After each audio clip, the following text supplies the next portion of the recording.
कर्म शब्द संस्कृत की क्रा अर्थात करना धातु से बना है। जो कुछ भी किया जाता है कर्म है। कर्मों का फल भी इसका प्रयुक्त अर्थ होता है। दर्शन शास्त्र में इसका अर्थ कभी कभी उस परिणाम से होता है जिसने हमारे पूर्व के कर्म कराए हैं, परंतु कर्म योग में हम उसी कर्म से वास्ता रखते हैं जिसका अर्थ काम है। सत्य का ज्ञान मनुष्य जाति का उचित ध्येय है। इस आदर्श को प्राच्य दर्शन हमारे सामने रखते हैं। मनुष्य का ध्येय सुख नहीं है, अपितु ज्ञान है। सांसारिक सुख और आनंद का अंत हो जाता है, मनुष्य की यह भूल है। जो यह समझता है कि ध्येय सुख है, संसार की सभी विपत्तियों की जड़ यह अंधविश्वास है कि सुख ही आदर्श है जिसे पाने के लिए प्रयत्न पर रहना चाहिए। कालांतर में मनुष्य जानता है कि वह सुख की ओर नहीं, ज्ञान की ओर बढ़ रहा है। सुख और दुख दोनों शिक्षक हैं और वह उनसे शिक्षा लेना चाहता है या सीखना चाहता है। सुख और दुख उसकी आत्मा के सामने से गुजरते हुए उस पर अपनी छाया छोड़ जाते हैं। इन भाव चित्रों के सामूहिक परिणाम का ही नाम मनुष्य का चरित्र है। किसी का भी चरित्र लीजिए, वह उसकी भावनाओं, उसकी मानसिक प्रवृत्ति की समिष्टि है। उस चरित्र का निर्माण सुख और दुख में उस चरित्र के निर्माण में सुख और दुख दोनों का समान भाग होता है। सुख और दुख समान रूप से चरित्र निर्मित करते हैं और कहीं कहीं दुख सुख से अधिक शिक्षा देता है। संसार के बड़े बड़े चरित्रों का अध्ययन करने से यह देखा जा सकता है कि दुख ने सुख से अधिक शिक्षा दी है। धन से अधिक निर्धनता ने उन्हें महत्ता का पाठ पढ़ाया है। प्रशंसा से नहीं, प्रहार सहकर उनकी अंतर्ज्योति का स्फुटन हुआ है। यह ज्ञान भी मनुष्य में ही है। ज्ञान कभी बाहर से नहीं आता है, वह सब भीतर है। जो कुछ मनुष्य जानता है वह मनोवैज्ञानिक शब्दावली में ठीक ठीक खोज कर निकाला गया है अथवा निरावृत्त करता है। आत्मा अनंत ज्ञान की खान है। जो कुछ मनुष्य जानता है वह वास्तव में उसी पर एक पर्दा हटाने की उसकी खोज होती है। हम लोग कहते हैं न्यूटन ने आकर्षण शक्ति को ढूंढ निकाला। क्या आकर्षण शक्ति किसी कोने में बैठी थी या रास्ता देख रही थी न्यूटन का?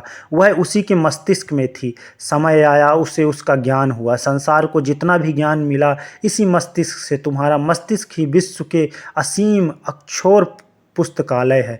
वह संसार एक प्रतीक, एक संकेत मात्र है जो तुम्हें अपने आप को जानने के लिए इंगित करता है, परंतु अपने अध्ययन के विषय में तुम स्वयं हो।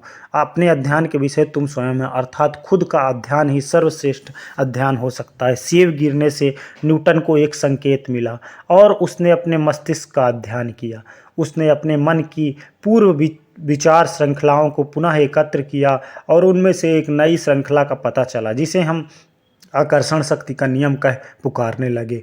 वह उसे सेव अथवा पृथ्वी के केंद्र स्थित किसी वस्तु में न था। इस भांति सभी का ज्ञान लौकिक व परलौकिक मनुष्य के चित्त में है। अनेक बार उसकी खोज नहीं हो पाती, वह आवृत रह जाते हैं। जब आवरण धीरे धीरे हटता है तब हम कहते हैं कि हम सीख रहे हैं, और सभी ज्ञान का विस्तार इस खोज के क्रम से ही होता है। जिस मनुष्य पर यह भाव उठता जाता है ज्ञानी होता है। जिस पर वह गहरा पड़ा होता है वह मूर्ख होता है। अर्थात जिसके चेतन मन में ज्ञान का भाव ऊपर उठाता है उसे हम ज्ञानी जानने लगते हैं, और जिसके चेतन मन से ज्ञान का भाव ऊपर नहीं उठ पाता, गहरा पड़ा रहता है, उसे हम मूर्ख जानने लगते हैं। सर्वज्ञ मनुष्य हो चुके हैं और मुझे विश्वास है कि आप भी होंगे।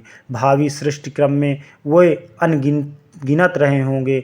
चकमक पत्थर में निहित अग्नि की भांति ज्ञान मनुष्य के भीतर है। संकेत ही संघर्ष है जिससे उस अग्नि की उत्पत्ति होती है। इसी भांति हमारे कर्म और भावनाएं, रोना, हंसना, सुख दुख, अभिशाप, आशीष, प्रशंसा, निंदा, अपने आप को शांतिपूर्वक मनन करने पर इनमें से प्रत्येक को हम विभिन्न वाह प्रहारों से अपने भीतर उत्पन्न हुआ देख सकते हैं। उसका फल हम हैं।